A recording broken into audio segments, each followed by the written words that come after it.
So we have the protectionist state. What is a protectionist state? The protectionist state was a term coined towards the end of the 19th century to describe the government's new ideas revolving around protection and care of social welfare.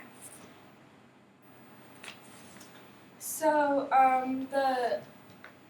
it ended in the 19th century, or it started in the end of the 19th century. It was ideologies shifted from an every man for themselves to men who were looking for at the state for their own protection. They really couldn't do it on their own. So for physical safety, this was because of factory and food processing legislations. The government became aware that protecting the public's physical safety, so they took into control the factories and food legislations. So the Triangle Shirtwaist Fire occurred in 1911. It was actually in New York City. It was one of the deadliest industrial disasters. There were a lot of deaths. Actually, 145 workers died, and it was because safety features were not in control. There was really no such thing, and because of this, they tried to make locks on the doors, but then the doors ended up being locked, so people couldn't get out when the fire ended up happening. So on the next slide, you'll see people started to jump out. So this is when it went off, and then if you come over here, people started to jump through the windows to try to escape, and then this lower picture is it's hard to tell because it's in black and white, but it's the inside of the building after everything happened.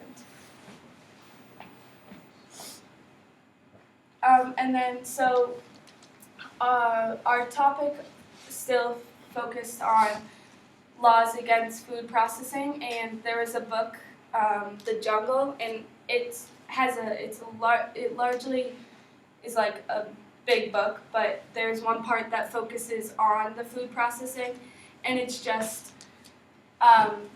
to get the idea that it was very dangerous. So Theodore Roosevelt read this book, acknowledged that, and he decided to make laws against food processing.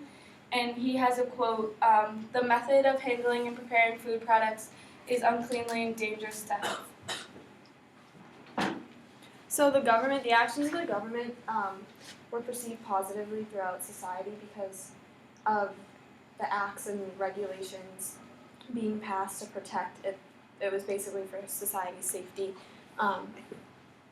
In the 1970s was when a bulk of the protective legislations were being passed for occupational safety, water, and air. So along with physical safety, like Soph discussed, they had people looked at the state for economic safety as well. This is why when you go to the bank, you see the little FDIC sticker, or you have Social Security numbers. So Social Security numbers were developed by the Committee on Economic Security overseen by President Theodore Roosevelt, and they were the first comprehensive federal social insurance program in the nation's history. And the FDIC was put in place by the federal government, and it basically assured the public that their money was safe in the bank. So then we have environmental safety. There was a book written by Rachel Carson called Silent Spring, and it acknowledged how humans were harming the environment.